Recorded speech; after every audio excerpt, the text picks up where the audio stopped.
Ben, imos coñecer xa a horta que ten Manolo o dos Contos en Boiro, onde todo o que crece é xigante. Ela asegura que estas hortalizas mutantes están relacionadas cunha plantación de marihuana. Bueno, ímolo ver.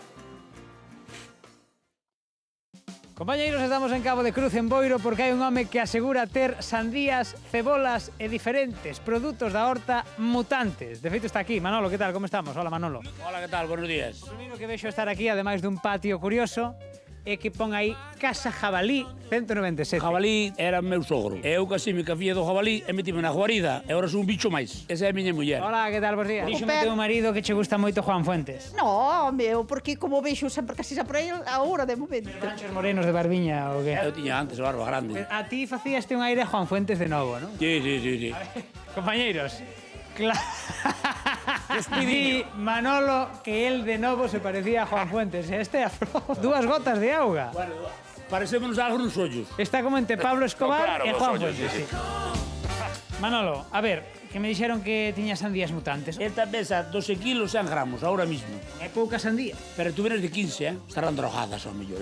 Viste? Si, digo eu, porque ao aparecer a plantación ao lado, Pero que igual veo plantación? a semilla pa ali. Pero que plantación? Apareceu cana silveira no medio, cando limpamos a leira, que a miña leira estaba abandonada, levaba 30 anos a silvas, e cando se limpou, pois apareceu unha plantación de marihuana. Entón se levou a Guardia Civil e levou as plantas. E ao mellor quedou unha semente ali, porque... Estás me dicindo, Manolo, que o la... Están drogadas. Espera, Manolo, espera. Estás me dicindo que ao lado da túa leira había unha plantación de marihuana. Había, sí.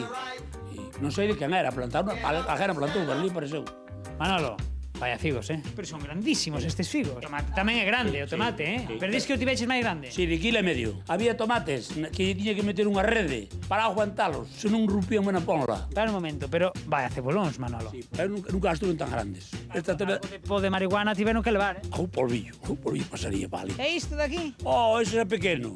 Ese calabacín tuve unos de máis de 2 kilos. Manolo, ti tes todo grande, Bueno, son as cebolas. Que facedes despois vos con sandías de 15 kilos, con tomates de kilo e medio? Tomates teño así unhas veciñas que nos compran para facer tomate frito, e eso, si non? Debe ser pola marihuana.